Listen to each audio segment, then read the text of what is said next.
Bonjour tout le monde, c'est Nathalie de nellydesign.com. Aujourd'hui, je vous offre un fichier SVG comprenant 12 étiquettes cadeaux de Noël. Je vais également vous montrer comment les utiliser avec le kit de transfert foil de Cricut. Et si vous ne l'avez pas, aucun problème, vous pourrez aussi utiliser un crayon.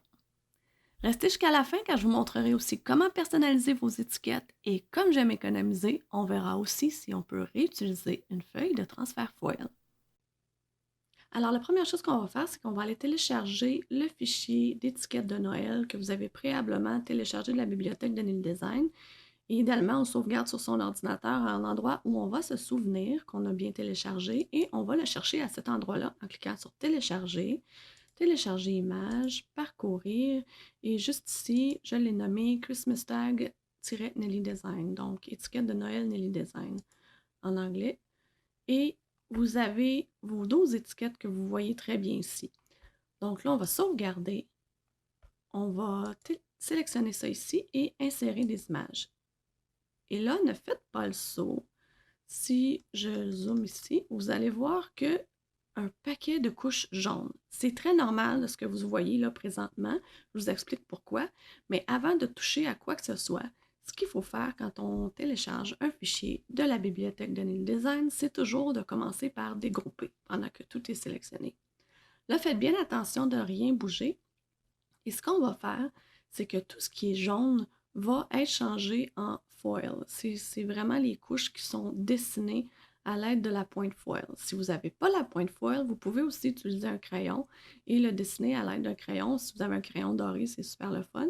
Mais vous pouvez vraiment jouer avec les cartons de couleur et les crayons. Ça peut donner un tout aussi beau rendu. Donc, ce que je veux qu'on fasse pour aller plus vite, c'est qu'on va utiliser Shift et on va sélectionner tout ce qu'on a de jaune. Donc, on y va comme ça. On descend jusqu'en bas. Et là, si jamais il y en a un dessin que vous ne voulez pas, gênez-vous pas pour fermer l'œil, ne pas l'utiliser. Mais en premier, de toute façon, dans le but de bien les voir, l'idéal, c'est de changer toutes les couches jaunes en couches qui vont être plus faciles à visualiser par la suite, c'est-à-dire en foil ou en crayon. Donc, on descend comme ça, toujours en utilisant Shift.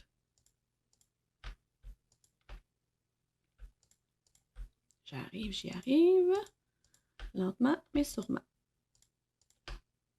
Et voilà, le dernier. Donc là, tout ce qui est sélectionné est jaune, donc on le voit bien ici. Si jamais on avait sélectionné par erreur une autre couche, il nous aurait mis un point d'interrogation pour nous dire qu'on a plusieurs couleurs de sélectionner. Là, c'est vraiment juste du jaune.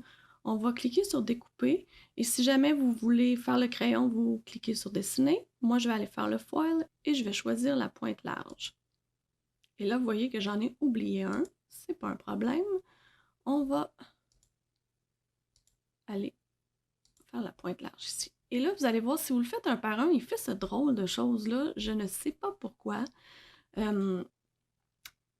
C'est vraiment étrange, mais je vous jure que la couche qui est en dessous, qui est la rouge, elle est là. La seule façon que j'ai trouvé de la faire réapparaître, c'est de faire fermer l'œil et de rouvrir l'œil. Et là, tout à coup, tout est là. Il me fait vraiment des drôles de choses, ce Design Space. Je ne sais pas si c'est le nouveau. Puis vous voyez, tout avait l'air décalé, mais en fait, ils ne sont pas du tout décalés. Je ne sais pas si c'est le nouveau Design Space qui fait ça, mais inquiétez-vous pas, mon fichier est très droit, tout est parfait. Et en faisant un petit zoom par en avant, là, tout se replace et tout est comme, ou presque, parfait. Alors, ceci étant fait, là, il va falloir attacher chaque couche qui a plus qu'une chose en dessous. Donc, ce que je veux dire, c'est que la couche qui est verte ici, ça ne sert à rien de l'attacher avec quoi que ce soit. Elle est verte. L'idée, c'est d'imprimer dans un carton d'une autre couleur. Et les autres, c'est que c'est le devant et le derrière. Le derrière ayant également une ligne dorée tout autour. Donc, on le voit ici, c'est le derrière comme ça, avec simplement le carton en arrière. Vous pouvez soit aller écrire le nom de quelqu'un dessus à deux ou l'écrire à la main. On va commencer par tous les attacher ensemble. Je vais vous montrer après ce qu'on va faire. Donc, à chaque fois qu'on a un groupe comme ça, on va cliquer sur le groupe et on va aller attacher. Donc, évidemment, quand on fait ça, le groupe se retrouve en haut. Puis pour ne pas me mélanger, ce que j'aime bien faire, c'est fermer le groupe comme ça, ça me mélange pas, je le vois pas en double, je me dis pas, ah, c'est-tu attaché, c'est-tu pas attaché, fait que je fais ça comme ça, il est attaché, il se retrouve sur le dessus, vous voyez, celui que j'ai fermé ici, là, il vient d'apparaître sur le dessus, je le ferme. Donc, le dernier, ça va être celui-là. Je vais fermer lui, j'ai pas besoin de l'attacher. Lui, on y va comme ça, on attache, je le ferme. Honnêtement, j'ai pas besoin vraiment tout le temps de les fermer, mais je trouve ça moins mélangeant. Donc, allez-y comme vous voulez. Attacher. Je pourrais le laisser comme ça aussi. Vous voyez, je fais ça, je le ferme. Lui, je l'attache. Là, je redescends. Lui, je l'attache. Il faut toujours redescendre à chaque fois, OK? Donc, lui, je n'ai pas besoin, je le ferme. Lui, je l'attache. On redescend. Vous voyez tous ceux qu'on a fait, là? On attache. On redescend. C'est vraiment...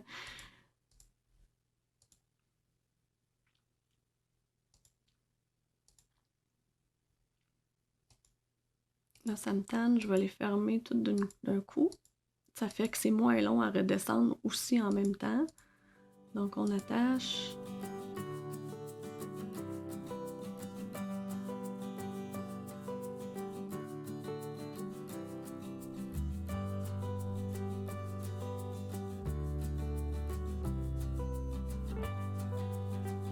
Donc, ils sont tous fermés. Je sais que tout est réglé et tout est fait.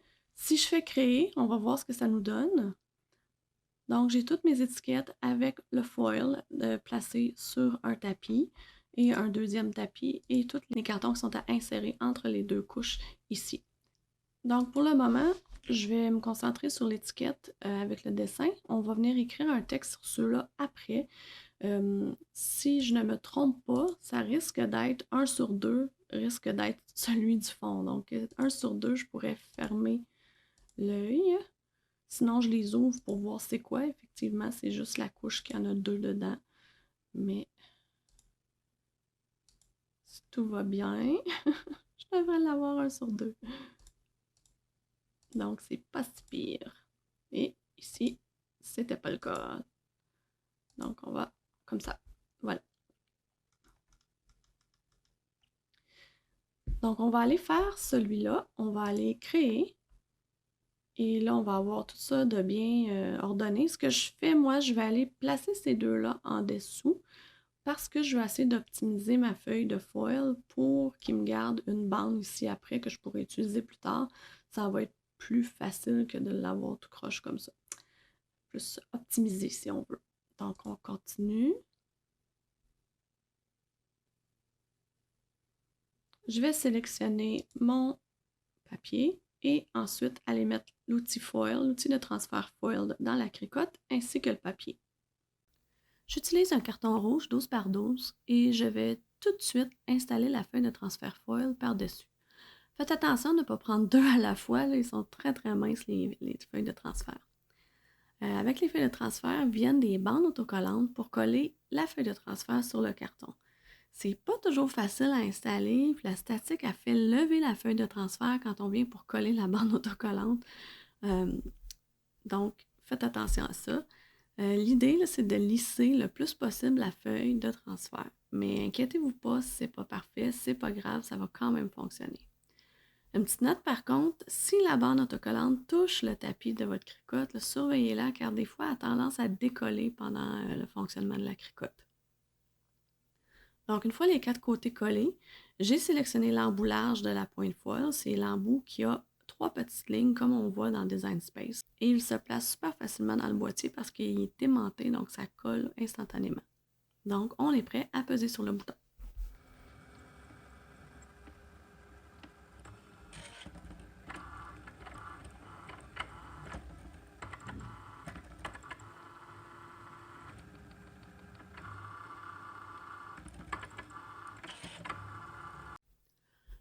Lorsque la pointe foil a terminé, une fenêtre va apparaître dans Design Space vous disant de retirer le papier foil sans retirer le tapis de la cricotte. Je le note, c'est très très important de ne pas retirer le tapis, sinon vous allez annuler la coupe. Donc, notez aussi que je repositionne les bandes autocollantes sur le rando pour pouvoir les utiliser pour plus tard. J'aime ça économiser. Finalement, il nous reste juste à insérer la lame à pointe fine pour passer à la découpe du carton. Mais par contre, je vous montre pas tout de suite le résultat parce qu'avant, je veux vous montrer mon truc pour personnaliser l'endos des étiquettes dans Design Space. Alors, nous voici à notre point de départ. Ce que je vais faire là, c'est écrire les noms A et 2 en arrière.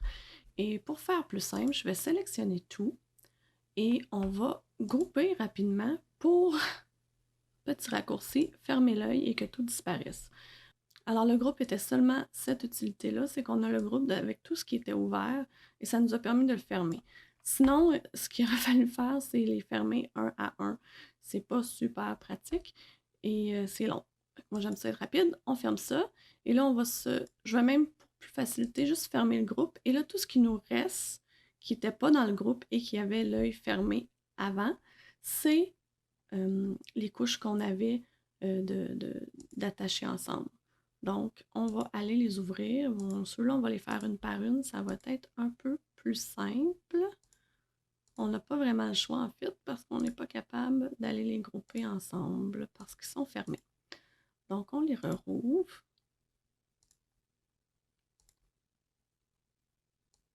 Alors, je vais sélectionner tout ce qui est ouvert et je vais les tourner de 90 degrés. On peut les tourner comme ça ici en utilisant Shift qui va verrouiller. Et ce que je veux faire, pourquoi je fais ça, c'est que c'est plus facile pour moi d'aller écrire à l'horizontale A et 2. Donc, on va faire ça comme ça.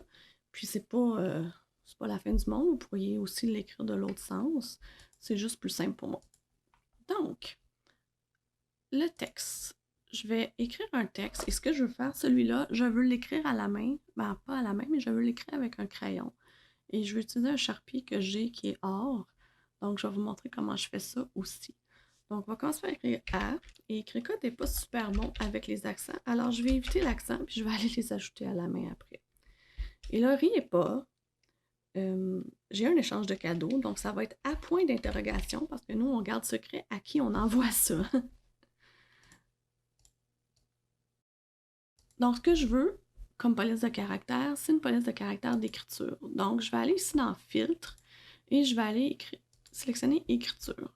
Et là, je veux pas qu'il me donne toutes celles qui sont à 4,99 aussi parce que j'aimerais bien avoir seulement celles dont j'ai accès.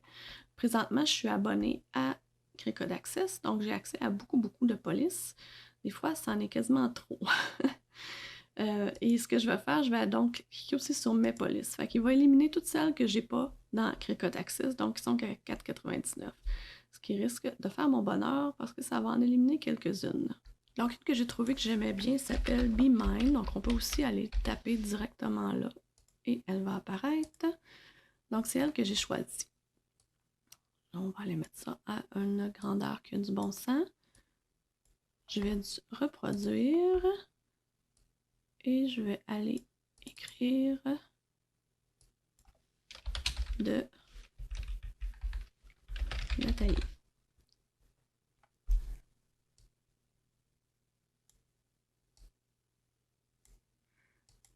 Et là, le A, point d'interrogation, semble quand même un bon espacement. C'est celui-là ici qu'il va falloir aller attacher les lettres. À mon grand désarroi, je trouve que c'est tellement long à faire. Donc, avancer, dégrouper les lettres. Si je pouvais me sauver de ça, je le ferais. C'est assez pénible, merci. Donc, on va aller tenir les lettres là. Et malheureusement, le Design Space, le nouveau Design Space n'a pas la fonction Shift. Si je tiens Shift, habituellement, ça garde aligné à l'horizontale. Bon, j'espère que c'est quelque chose qu'ils vont corriger bientôt parce que c'est ça aussi très désagréable. J'aime beaucoup tenir Shift et aller m'aligner comme ça là, dessus en gardant le Shift enfoncé.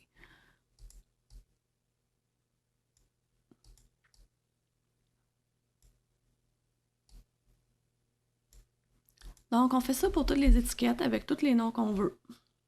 Je vais vous accélérer tout ça, sinon on finira pas. Donc, une fois qu'on a mis tous les noms dessus comme on voulait, une chose à ne pas oublier, ça va être de attacher les lettres. On ne peut pas les souder quand c'est des textes en écriture. On doit les attacher. Donc, à chaque cartes. Moi, ce que je vais faire, je vais les sélectionner comme ça va être plus simple. On va recliquer sur Attacher. Donc, on recommence comme ça. Je trouve ça plus facile de tenir la souris enfoncée, de les sélectionner comme ça, que venir les sélectionner un à un dans le... Ici, dans le canevas, ça devient un peu mélangeant, en espérant que je n'en manque pas. On va le voir assez rapidement quand on va faire créer.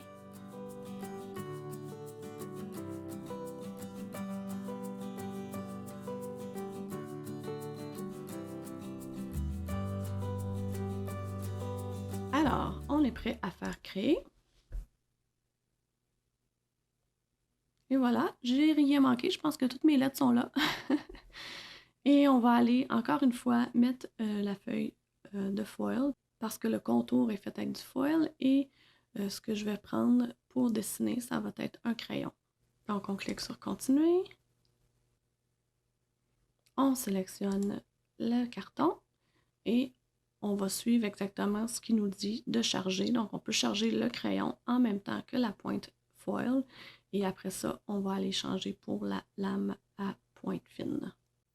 Le marqueur que je veux utiliser est ce Sharpie-là, il est métallique. Pour ça, je vais utiliser l'adaptateur de Springbok Craft Supply que j'ai et je vous mets aussi le lien juste ici sur la vidéo où j'ai fait l'essai de tous ces adaptateurs-là, puis ils sont vraiment super. Mais en gros, c'est facile à utiliser. Il suffit juste de retirer l'adaptateur de cricotte et d'insérer le marqueur dans l'adaptateur de Springbok Craft Supply et de le mettre dans la cricotte. Aussi simple que ça. Je vais aussi tout de suite insérer la pointe foil comme le demandait Design Space.